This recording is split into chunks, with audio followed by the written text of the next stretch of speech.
Bueno, yo lo que os iba a presentar, o lo que os voy a presentar, es un proyecto, que es el proyecto Versus, un proyecto que seguramente algunos de vosotros conocéis o habéis oído hablar de él. Es un proyecto de la Comunidad Europea que estuvimos desarrollando a través de, bueno, con varias otras universidades europeas. El coordinador del proyecto, la universidad coordinadora del proyecto, era la Escola Superior Galaecia de Portugal.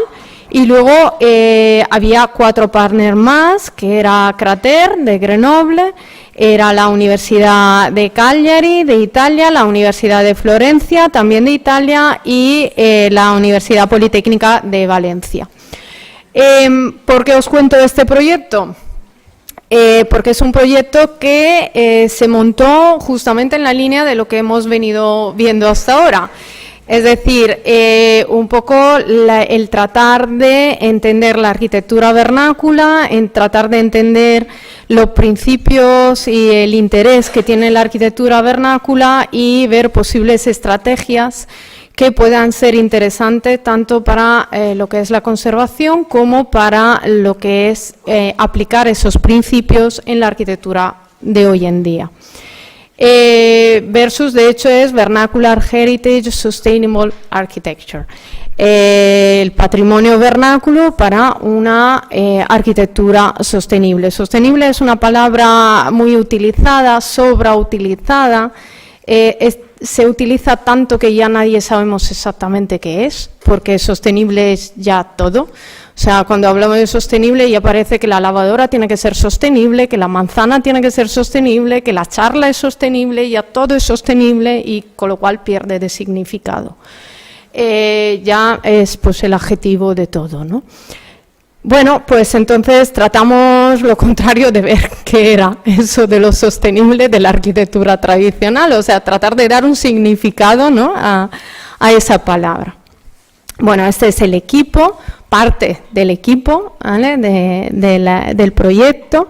Y el proyecto era un proyecto cultura de la Comunidad Europea. Los proyectos cultura suponen una parte importante de investigación, pero también una parte importante de difusión.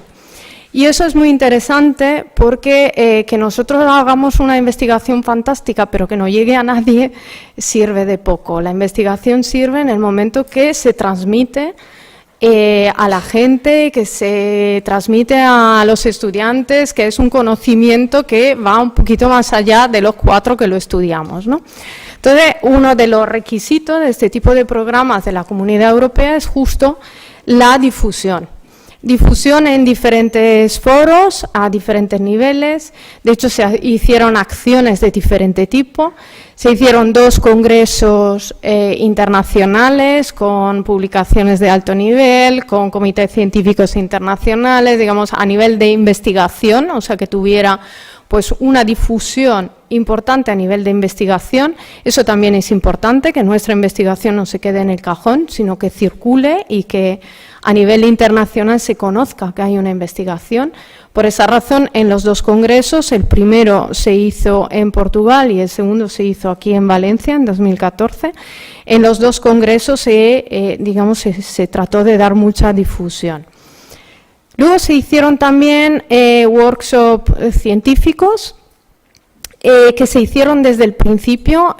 Fueron workshops que a la vez servían como brainstorming general, o sea, para coger ideas de forma general al principio. Entre todos había pues tanto los investigadores del proyecto como alumnos de las diferentes escuelas donde se iba trabajando. Servían al principio para coger ideas y luego al final para transmitir el conocimiento que se había desarrollado durante el proyecto, con lo cual hubo muchos talleres que servían un poco en los 2 sentidos, ¿no? Aquí veis pues algunos de ellos que se desarrollaron, pues uno en Cagliari, uno en Valencia y uno en Grenoble. También la metodología que salió de este proyecto, que es bastante interesante, que luego veréis, también se utiliza hoy en día, pues se publicaron pues 2 libros que luego veréis, y la metodología que se desarrolló pues es muy didáctica y actualmente se está utilizando en varias universidades. Hasta hay universidades, pues no recuerdo de dónde, pero de Asia, de Latinoamérica y demás, que nos escribieron diciendo, ay, vuestro libro, vuestro manual es muy útil, lo utilizamos con los estudiantes para estudiar los parámetros de la arquitectura vernácula, con lo cual eso es lo mejor que te puedan decir, ¿no? Que algo que has hecho pues lo están empleando y lo están utilizando y es útil, fantástico, mejor imposible, ¿no? También hicimos en ese momento un concurso de estudiantes utilizando esos mismos principios que los estudiantes de las diferentes universidades. Era un concurso abierto a nivel internacional, participaron, como es obvio, sobre todo los estudiantes de las 5 universidades implicadas, pero estaba abierto absolutamente a todos. Pues eran los propios estudiantes que presentaban sus trabajos aplicando la metodología que nosotros habíamos desarrollado en el proyecto, ¿no? Entonces eran como ejercicios donde los propios estudiantes presentaban sus propuestas. Y luego, bueno, pues las publicaciones que salieron del proyecto, tanto las publicaciones que os decía a nivel científico, que son como la producción de esos congresos. En el Congreso de Portugal se publicó un libro, en el congreso que hicimos aquí en Valencia se publicaron 2, uno sobre arquitectura vernácula y uno sobre arquitectura de tierra de forma específica. Y luego se publicaron 2 libros que además podéis bajarlos de la red, están en PDF, son de libre acceso. Uno que es un librito, este manualito que os digo didáctico, que ahora veremos cómo se desarrolla, y el otro que es un libro ya más, digamos, con más carga científica, pero que explica de una forma muy, muy detallada todo lo que se recoge en el manualito. Bueno, ese es ese documento que os digo que tenía esa función didáctica un poco, ¿no? Para, la pregunta fundamentalmente era ¿qué lecciones podemos aprender de la arquitectura vernácula? O sea, ¿por qué tiene interés la arquitectura vernácula? ¿Simplemente porque es bonita, bucólica y tiene piedra o tierra o caña o porque tiene algo más? ¿Qué hay detrás de todo eso que podemos realmente aprender? Bueno, esto es el equipo. Entonces, fundamentalmente era eso, tratar de ampliar nuestro conocimiento, el conocimiento general, digamos, de la comunidad y de la sociedad respecto a la arquitectura vernácula y tratar con eso de difundir la importancia de esa arquitectura como principios, cuáles son los principios, las bases, los valores, podríamos decir, tanto para lo que puede ser la restauración, la conservación y todo lo que venimos diciendo hasta ahora a través de las charlas anteriores, como para utilizar esos mismos principios proyectados hacia el futuro, ¿no? En nuevas arquitecturas y demás. Bien, a esta rueda no se llega de un día para otro ni así por alquimia, ¿vale? Pues esto llevó un trabajo importante de recopilación bibliográfica, de estudio de todo lo que se había publicado hasta el momento, de intercambio de todos los investigadores de las varias universidades hasta que llegamos a definir y estamos todos de acuerdo en los que eran los principios, porque también hay que dar una definición y todos tenemos que estar de acuerdo un poco en ese conjunto de principios. Hay como 3 grandes bloques, los que son los principios medioambientales, los principios socioculturales y los principios socioeconómicos. Esto es una metodología también, ¿no? El trasladar esos principios que ahora veremos con más detalle a una rueda que sirve un poco para la evaluación. Nosotros podemos coger cualquier caso de arquitectura vernácula y esta es una guía, ¿no? Es decir, a ver, voy a ver, por ejemplo, los principios medioambientales, como respetar la naturaleza, implantarse adecuadamente, disminuir la contaminación. Voy a ver si respeta todos esos principios y lo puedo aplicar a una arquitectura que existe y lo puedo aplicar a una arquitectura nueva también. Por ejemplo, si yo quiero que mi arquitectura sea compatible con lo que son los principios de la arquitectura vernácula, las que yo entiendo, lo que entendimos en su momento, que eran las lecciones importantes, puedo evaluar también una arquitectura nueva o puedo proyectar una arquitectura nueva sobre la base de esos principios. De forma resumida, me podría detener en cada uno de ellos eternamente, pero bueno, vamos pasando rápidamente. Los principios medioambientales quizás son los que todo el mundo tenemos más claros, aunque no sepamos cómo luego respetarlos, pero todos los tenemos más claros, ¿no? Respetar la naturaleza, pues todos sabemos que la arquitectura vernácula es aquella arquitectura que nace directamente del lugar, en el lugar, con los materiales del lugar, con lo cual tiene una interacción directa con el lugar donde se construye. Eso hace que exista pues una integración en el lugar, una armonía con los materiales, que entre comillas sea la mínima intervención. Eso muchas veces tiene que ver con la escasez de medios, ¿no? Y con el tratar de hacer el máximo que podamos con el mínimo esfuerzo y el mínimo gasto, y eso es una lección fantástica para hoy en día, ¿no? Pero todo eso pues hace que la arquitectura tradicional aparezca como la menos invasiva posible dentro del paisaje de hoy en día. La biodiversidad, por ejemplo, el hecho que sus materiales correspondan al lugar de la naturaleza hace que haya una gran diversidad de esa arquitectura que está muy en armonía con el lugar. Por lo tanto, la comprensión del lugar, la morfología, el impacto mínimo. Hay cosas, ¿no?, tanto fantásticas como esto, donde una casita consigue meterse allí en el medio y no sabes ni cómo, ¿no?, ni por qué, pero son, pues, cosas de una armonía fantástica. Implantarse adecuadamente en el medio quiere decir tanto en la topografía, en su geología, en relación a los agentes atmosféricos, al clima. La arquitectura vernácula no es que sea una cosa genial que llegó un día, sino que es la experiencia de milenios.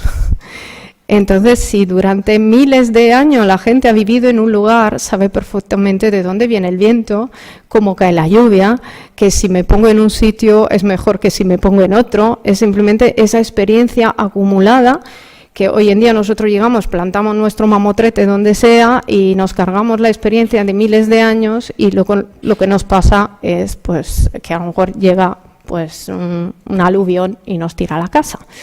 Entonces, pues esa sabiduría es algo que realmente es un tesoro, ¿no?, del cual podemos aprender.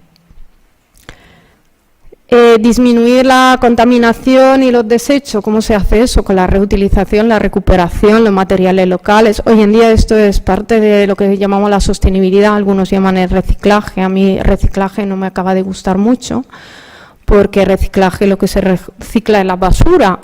Sin embargo, yo creo que estos son elementos que le das un valor. Cuando tú reciclas la basura es porque no tienes otra opción, ¿no? Puedes tirarla, tienes que reciclarla.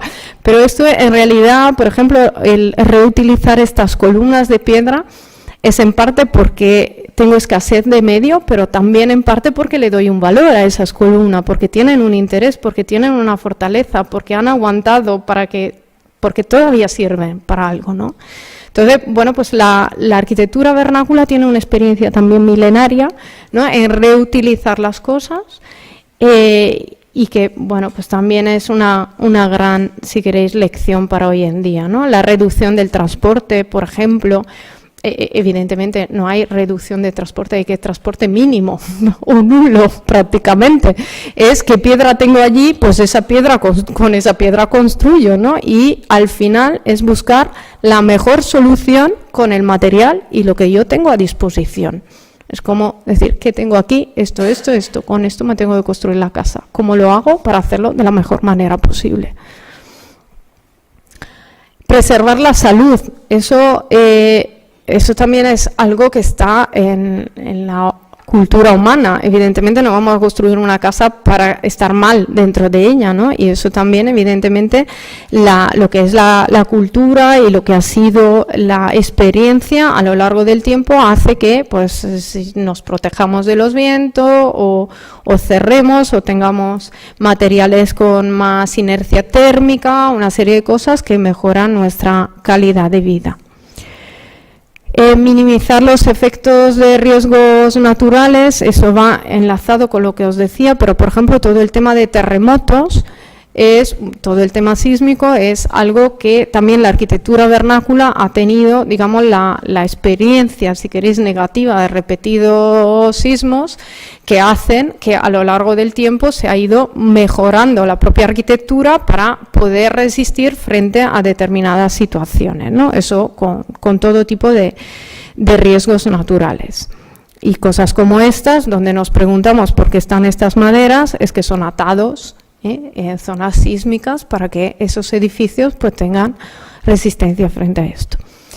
Temas socioculturales, también, que es la segunda parte de ese conjunto, por ejemplo, el tema de proteger el paisaje cultural. La arquitectura tradicional está en simbiosis con el paisaje cultural por el simple hecho que era todo un mismo mecanismo, todo un mismo hábitat.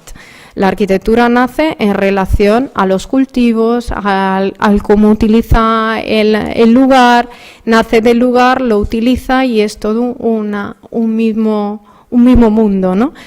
Y hoy en día, que tenemos tanto problema, que antes los estábamos hablando del tema de comprensión del paisaje tradicional o paisaje cultural y de mantener esos paisajes, parte de eso es porque se ha roto ese ecosistema o ese conjunto, ¿no?, que funcionaba en armonía y claro, en el momento que dejamos el cultivo, dejamos esa arquitectura, evidentemente se rompe esa armonía que teníamos, con lo cual reutilizar, revitalizar y restaurar la arquitectura tradicional evidentemente es parte de recuperar también o de proteger también los paisajes. Transmitir la cultura constructiva. La arquitectura tradicional pues es aquella arquitectura que emplea las técnicas, los materiales y la técnica del lugar, y eran cultura, esto de la señora, por ejemplo, que está lijando su pavimento, o la típica situación del mantenimiento, por ejemplo, del encalado, o técnicas que se van transmitiendo. Tú dices, bueno, pues ¿quién hacía ese tejado de paja? Pues de padre a hijo iban pasando, ¿no?, esa transmisión de culturas que desgraciadamente se ha interrumpido con lo que ha sido digamos, la llegada de la industria, pero que, bueno, pues estamos a tiempo de revitalizar. Suscitar la creatividad, el hecho mismo que tengamos pocos medios hace que tengamos que pensar, ¿no? Y tenemos dificultades a nivel de materiales, pocos medios, riesgos naturales, paisajes complejos, pues todo eso hace que tengamos que pensar. Cuantas más dificultades tengamos, más creativos somos, ¿no? Entonces, eso evidentemente hace que pues se creen esa diversidad y esa complejidad de nuestras arquitecturas tradicionales. Pues esas son las torres del viento, por ejemplo, ¿no?, para refrescar unas arquitecturas en situaciones pues con 50 grados fuera, ¿no? Y pues me tendré que buscar la vida de alguna forma. Pues esa es creatividad. Reconocer los valores inmateriales. De esto, pues María Pía sabe un montón, ¿no? Todos esos temas que la manera de utilizar esos lugares también tiene mucho que ver con esas arquitecturas, la manera de lo que es la simbología, la sacralidad de esos sitios, los lugares de encuentro, la manera de relacionarse entre personas que se ha ido perdiendo, pues todo eso es parte de estas arquitecturas. El tema de la cohesión social también, era una arquitectura, ayer mismo que estábamos en Torrent, estábamos hablando de la arquitectura sin coches, ¿no? Y bueno, pues la arquitectura tradicional era una arquitectura sin coche, no quiere decir que tengamos que seguir viviendo sin coches, pero evidentemente había espacios para la relación social, que es algo que quizá también tenemos que volver a pensar sobre ello. Plazas, que no eran rotondas. Yo cuando veo que una rotonda en una ciudad se llama plaza, es que me entra dolor de barriga solo de verlo. Esa no es una plaza, eso es una rotonda. Entonces son conceptos muy diferentes. Plaza es plaza y es un sitio donde la gente se relaciona. Una rotonda pasan los coches. Bueno, principios socioeconómicos. Fomentar la autonomía, eso es parte, también es algo como muy de hoy en día, ¿no?, del tratar de recuperar todas esas actividades locales que la propia arquitectura tradicional pues tenía, evidentemente eran como hábitat casi independientes, ¿no? Y cada uno de ellos tenían todos sus recursos de trabajo, de producción de material, de utilización de material, pero también de producción alimentar, de temas culturales. Eran como organismos que funcionaban y que tenían una cierta autonomía. Promover las actividades locales es parte de ello, pero el hecho, por ejemplo, de restaurar edificios tradicionales con oficios locales hace que promovamos la economía local con los oficios locales. Claro, si nos traemos los oficios ojalá, ¿no? Pero la industria o productos industriales, perdemos esa capacidad de generar trabajo local.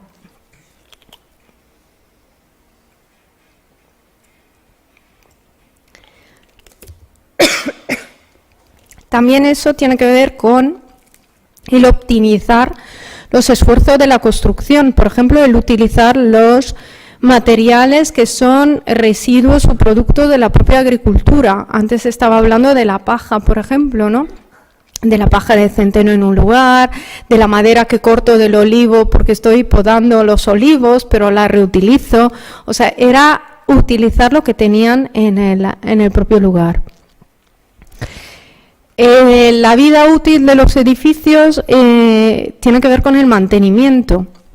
La arquitectura tradicional parte por esa idea de reutilizar, pero sobre todo porque era una arquitectura donde la propia gente que vivía en esa arquitectura mantenía la arquitectura y se ocupaba del mantenimiento, ¿no? Había un momento de cultivo, por ejemplo, de trabajo en el campo y demás, y luego una época que se trabajaba en la casa para digamos, producir lo que eran los productos y demás, pero también para conservar la propia casa.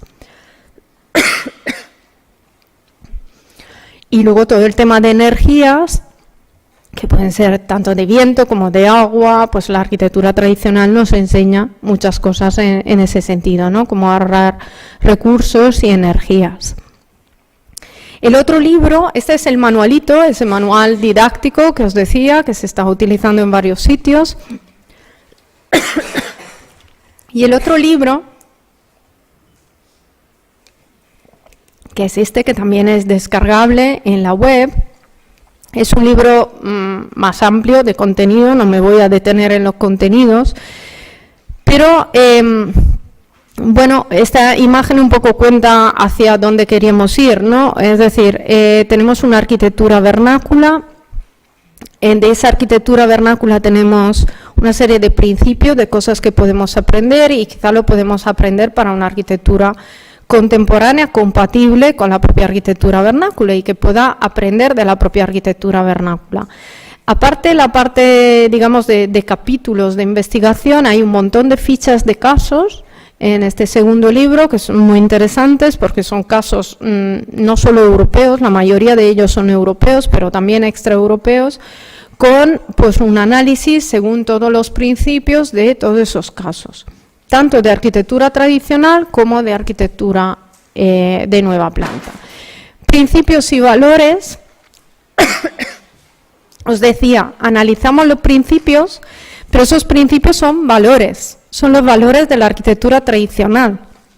Son el por qué nos interesa conservarla y son los principios para una arquitectura sostenible, durable, posible, o sensata, simplemente. Quizá no hace falta decir ni sostenible, simplemente con que sea sensata es suficiente.